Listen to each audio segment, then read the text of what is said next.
What's up, everyone? Aaron Nagler here for PackersNews.com, live on Facebook late Wednesday afternoon. The Packers have wrapped up practice and their availability in the locker room.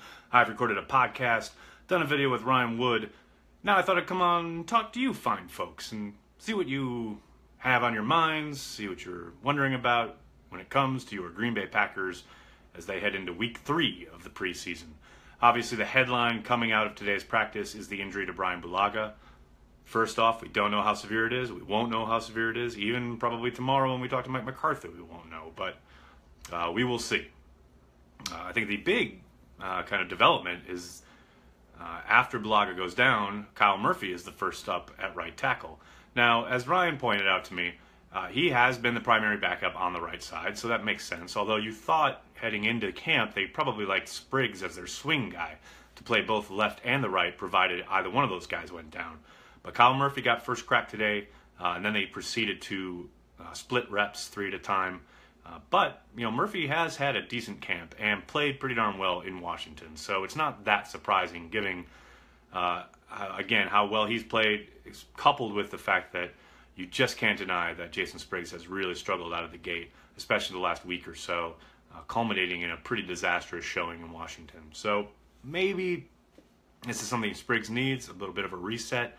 But for the time being, Kyle Murphy is your first up to go with the ones while Bulaga is down. Again, we don't know the severity of the injury. We probably won't know it until tomorrow. Even then, I think McCarthy will probably play things pretty close to the vest. But for now, Bulaga, his injury, probably the highlight of the day. Am I going to be in Denver on Saturday? No, Brad. I won't be at another game until week 1. I'm there for the month of camp and then that first preseason game. Now I will be in New York for the next few weeks. And then I will be on the road every weekend until they are either out of the playoffs or eliminated in the playoffs. Lane Taylor greater than Josh Sitton in 2017? That's a bit much, Jeff. I think Lane's had easily his best showing so far in camp. He played well last year, but he's looked pretty outstanding so far through camp and preseason. He's still not as good as Josh Sitton. I mean, Josh Sitton was an all-pro. Josh Sitton is still one of the best to be doing it down there in Chicago. And as well as Lane has played, there are still definitely, a bit of space, a bit of a plateau there before you get to Josh Sitton's level. How bad is it, Aaron? We don't know, Keith. We won't know anything until tomorrow, probably. Did you finally bring a phone charger? Not sure I get that one. Bulaga hurt his ankle. Yes, that is correct. Hello from Columbus, Indiana. Hi, Andrew. How are you? How's the linebacker situation looking? Paul, it's interesting. I think Reggie Gilbert's making a push at outside linebacker for 2 reasons. One, Kyler Fackrell has shown little to nothing so far. And 2, Jaron Elliott has dropped out of the last 2 practices, today and yesterday, with back spasms. So that's kind of opened things up for Gilbert, who's having a good camp. He's having a decent showing. I wouldn't say he's been far and away better than anybody else, but he has looked, he has looked good, and he stepped right in there. Both preseason games really kind of stuck his nose into it. I think he sets a good edge. He's definitely worked his pass rush. He had some nice bull rushes against the Eagles. So his play, coupled with a couple of things there on the outside, whether it's Jaron Elliott's injuries, Kyler Fackrell's ineffectiveness, or Vince Biegel just not being there. You put those 3 things together, it has kind of opened a door for Reggie Gilbert, and he seems to be stepping through it. Now, we've still got 2 preseason games to go, but, the opportunity is there, and this is what you look for from your young guys, especially making that jump from year 1 to year 2. This is your opportunity. Can you seize it? Brad asks, is Trevor Davis is he going to make the team if he keeps fumbling? Probably not. We all saw the muff on Saturday night. I'm sure you all read about the fact that he was stripped in the ball security drill. However, I'm sure you also all saw the 2 big returns, one for a touchdown, against the Eagles in that first preseason game. And those are the things the Packers are going to have to be weighing. Myself, if he fumbles again, especially on some kind of punt return situation, I don't even think twice. I put Cobb back there and I never look back. You got to have sure hands. You cannot give field position away in this league. You can't be counting on your defense to make up for that mistake time in and time out. Now, if he takes a couple more to the house, then it becomes a problem, because then you put yourself in a real quandary, because you're living by the sword, dying by the sword, so to speak, where, yes, every time he touches the ball, the possibility is there. He could make a very exciting play, but the potential is also there for a disaster every single time he touches the ball. So that's something the Packers are going to have to weigh over the course of this next month.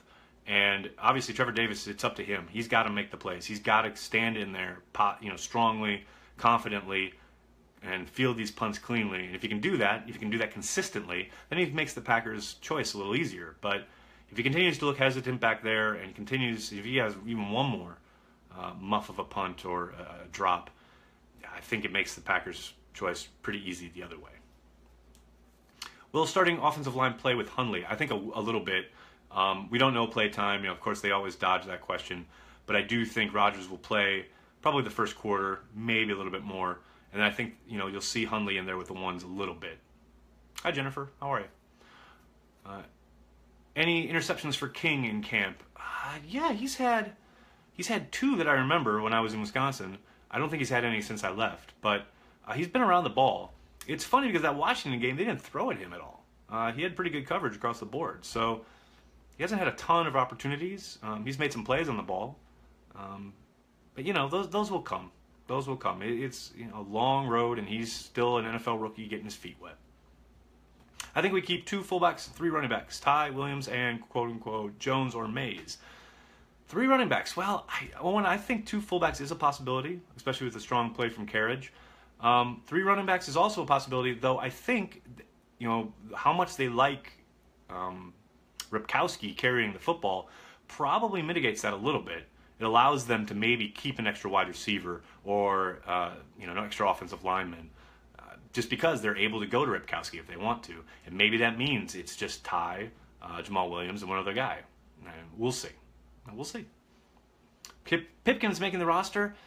Man, hi, Sheriff. Thank you for checking it out. Pipkins he's got an uphill battle. I think he's got practice squad written all over him.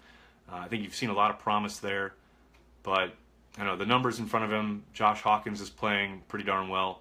Long odds for the 53. Who's winning/losing with the safety battles? Mark, that's a good question. It's hard to see any losers. They've all played pretty darn well. Marlon Evans had another strong performance in practice today, from what I see. And they've all played pretty darn well in the preseason. It's hard. It's hard to say. I think if anybody's had... And the only questionable kind of plays I've seen are come from Josh Jones at the safety position, and that's to be expected from a rookie. But I tell you what, Clinton-Dix, Morgan Burnett, Marlon Evans, as we just mentioned, obviously had the great pick in Lambeau against the Eagles. Bryce, he had some tackling issues there that first game, but I think he kind of shored those up in that second game. You got a real strong group there. It's hard to pick a loser out of that group. Are the Browns really starting Kaiser? Well, for the 3rd preseason game, they are. Backup O-line play. Timothy, I just talked about it a little bit ago, but it looks like Reggie Gilbert's making a play for a roster spot. Jaron Elliott dropped out of practice today and yesterday with back spasms, and Kyler Fackrell has been ineffective. So Gilbert could be your next man up. Can Callahan keep the 3rd spot? He's going to need to play a heck of a lot better in Denver, and Taysom Hill is definitely going to make a battle out of it. He did good work against Philadelphia. Obviously, he had some really exciting plays against Washington. Callahan's got to pick it up. What happens to Bulaga? Well, Stephen, we won't know anything until tomorrow, most likely. But he did drop out of practice, went to the Hudson Center for some kind of treatment or / to get looked at, and was never seen from again. So, they could be doing what they did with Josh Jones and just being cautious, or it could be something more. All we know is it's an ankle, some kind of ankle injury. Aaron, you are McCarthy. Do you at least go? Sorry, I missed the rest of it. I think the gist of that question was, do you go with a true running back like Jamal Williams, or do you do at least running back by committee, or do you allow Ty Montgomery to be back there? I think a lot of people are down on Ty Montgomery all of a sudden because of that tepid showing against the Eagles and the fumble, and then Jamal Williams looking like a pretty sturdy running back. But I'm here to tell you, man, don't sleep on Ty Montgomery. He's going to be there week 1, and he's going to be a difference maker in this offense. The entire offense changes when he's in there. he really gives them another added dimension as a pass catcher, and their ability to go do lots of different multiple things at the line of scrimmage. If Rodgers reads something from the defense, with Ty back there, he has a lot of leeway to do lots of different things, adjustment-wise, personnel-wise, as they kind of line up formationally to make the defense sweat. So, I know Jamal Williams is the new kid on the block, and everyone's always really excited about the rookies, but don't forget about Ty Montgomery and why he, kind of became what he became last year. How's House doing? He's still out with that hamstring injury, but I tend to agree with my colleague Tom Silverstein, who said on Michael Cohen's podcast this morning that, the hunch is that they're being extra cautious because, as Dom Capers said, you know what you're getting out of him. He's a veteran. He's been in the system before, and there's no reason to push that. If you go back to when Casey Hayward had his hamstring injury, they probably brought him back too soon, and that he basically wasted his whole year. He came back for a couple games, it re-aggravated it, had to sit on the shelf, came back again, and then was shut down for the year because the hamstring was never fully allowed to heal. So better to have him completely healed up and ready for week 1 rather than to push him back early for some meaningless preseason action. Any wild plays with Lance Kendricks? David, there was one last week. The second to last practice that I saw. Kendricks had a fantastic catch from kind of a rocket from Taysom Hill in the back of the end zone. Taysom had to put it inside away from the defender, so it was behind Kendricks. But Kendricks made this fantastic leaping adjustment at the back of the end zone to caught the ball, keeps both feet inbounds for the touchdown. That's the kind of athletic play that you want to see in the red zone, in the end zone.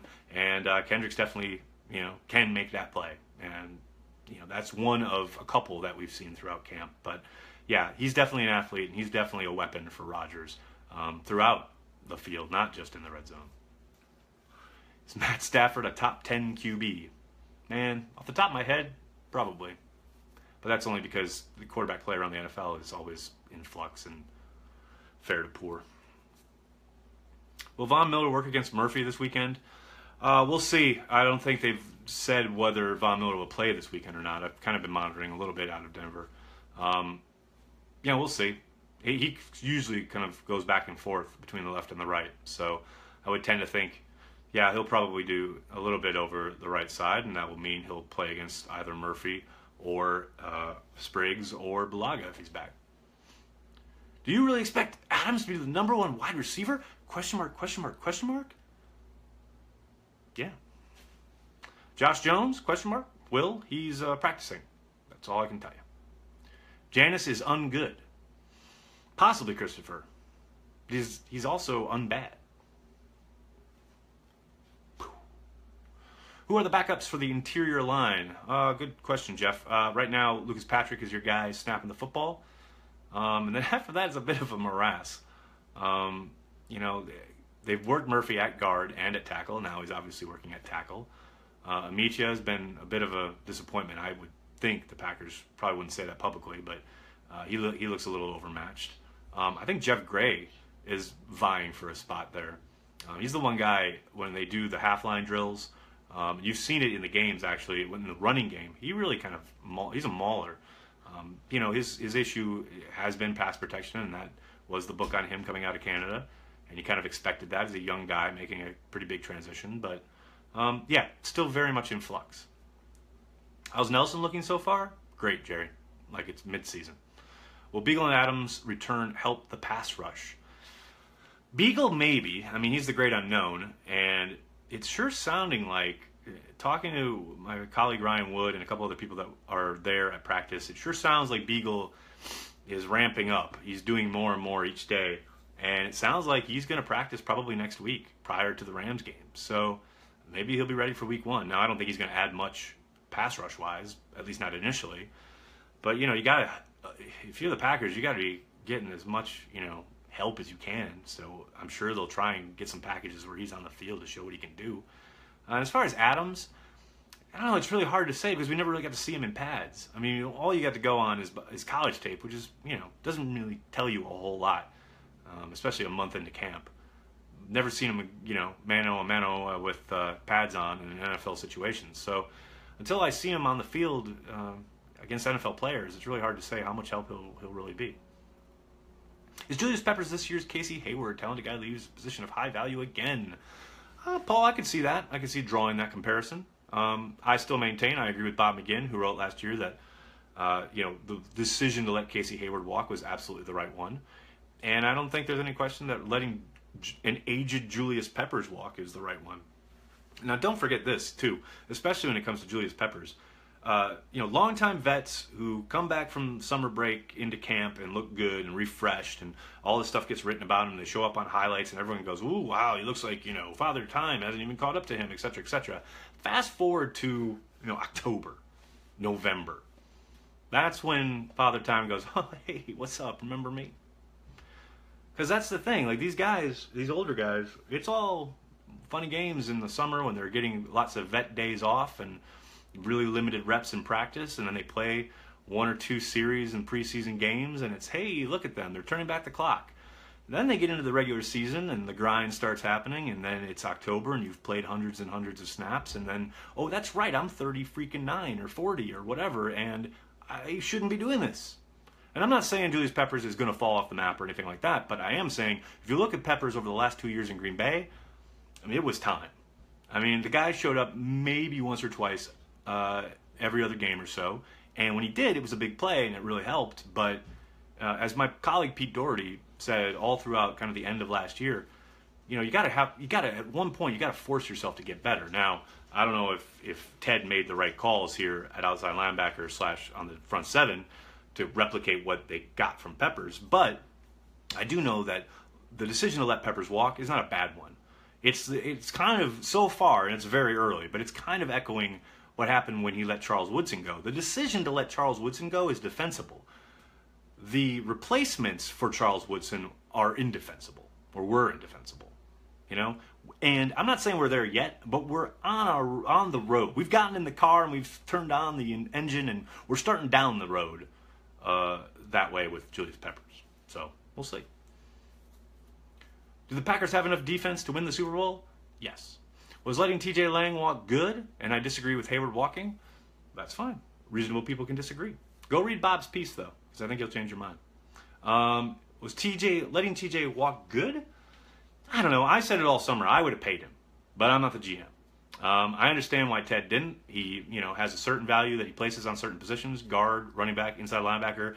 He puts a cap on it. He's not going to overspend, etc., etc. I get all that. Myself, I would have brought him back. I would have paid him whatever couple extra million you needed to get him back, because I want to keep together the line. That's one of the best in the business, protecting my franchise. That's just me. Ted's a different animal. So, was it good? I don't think you could ever say letting a All-Pro or Pro Bowl guard walk is good. But signing Jari Evans, that's the next best thing, pretty much. I mean, he's not quite TJ Lang, but he's pretty darn good. Has Price taken the next step? Can he contribute this year? Mark, I think so. They've definitely shown that they're going to be counting on him quite a little bit with the Nitro package. When they go Nitro, that means Morgan Burnett is down in the box, and Bryce has got to hold up on that back end. Sign Tauscher, Dale, yeah. Why don't we go get Gray Rugemer while we're at it? Oh, wait, no, he's already working. Are you... You happy your name is not Robert Lee? Timothy Smith, you are correct. Is Rodgers playing Saturday? Ramona, yes, that seems to be the plan. Now, they could always surprise us, but Rodgers is talking freely like he is going to play, which is something he doesn't usually do, so we'll see. Windy, so. I do like the Evans pickup, but to have Lang too would have been awesome. Well, yeah, I agree. But again, you got to make choices, and there are people to be paid and things to consider as far as the future. I mean, not only do they have Adams, Lindsley, HaHa Clinton-Dix, Lane Taylor, another guard, all in the hopper looking for a new deal. But there's this other guy named Aaron Rodgers who needs to get paid next year. So, at some point you got to draw the line. Ted did so. I can't blame him. Would Davante Adams net anything useful in a trade? I doubt a player. I mean, maybe. But, again, at this point in camp, it's really rare. You're usually talking about guys you're going to cut anyway, getting traded, not frontline guys who you spent all offseason working with in your system. Now, if, something crazy happened. Like Denver said, hey, we'll give you Von Miller for Davante Adams. Yes, you make that trade. But as Ted Thompson has said about 1,000 times, this isn't fantasy football. Rodgers' slow start was because of... Oh, Owen. Really? I thought we were past all that. Do you remember 97 Tim Harris? Of course I remember 97 Tim Harris. Treader would have been better to keep to play guard. Yeah, but Treader was dead set on getting to free agency and getting paid, which he did. So, it's not much. You remember, it takes two to tango. If A-Rod becomes highest paid, how can Green Bay keep players around him? It's a cap structure. That's how they did it before. I mean, remember when they had that big deal and they signed him early and it was like, holy cow. And they did a great job of making sure his cap number was up, never over 20 or 22 million or something like that. Russ Ball is a wizard. He'll spread it out, and they'll do mostly a pay-as-you-go, as far as they'll give him a ton of money up front, and then they'll make sure that the cap hit is manageable for the remaining years. You know, they'll obviously the headlines will be, you know, biggest contract ever, et cetera, but the devil will be in the details, and the Packers are always ensuring that they're able to pay the players they want to. And don't forget, I mean, people kind of cry about the rollover of the cap and, oh, Ted's sitting on all this money. Yeah, there's a reason. So that they can pay Aaron Rodgers and pay other players. This year in particular, they've saved more cap space than they have in the last couple of years because of this very fact. They're preparing. You know, and the fact that you guys cheer for a team who not only is competitive and, you know, Super Bowl contenders year in and year out, but also is planning for the future that ensures that Aaron Rodgers stays around for the rest of his career, and they're able to field a competitive, contending team. Y'all are lucky. That's all I can say. Having covered the NFL and the other 31 teams, let me tell you, it is a very rare instance where you guys have what you have. Did I buy Powerball tickets? No, I did not. And with that, I'm going to leave you. So if you win the Powerball, bon chance. I hope you'll become a patron of the Packers Arts and give some to PackersNews.com. Thank you, everyone. Thanks so much. Make sure you're checking out all the latest at PackersNews.com. We'll have all the latest as if and when any kind of injury news breaks on Bryan Bulaga, we will let you know. In the meantime, my latest podcast is up. I did a bunch of question and answer with fans on Twitter, so make sure you check that out. Pete Doherty's got a column up about the offense. Make sure you read that. Make sure you read everything at PackersNews.com. We'll talk to you soon.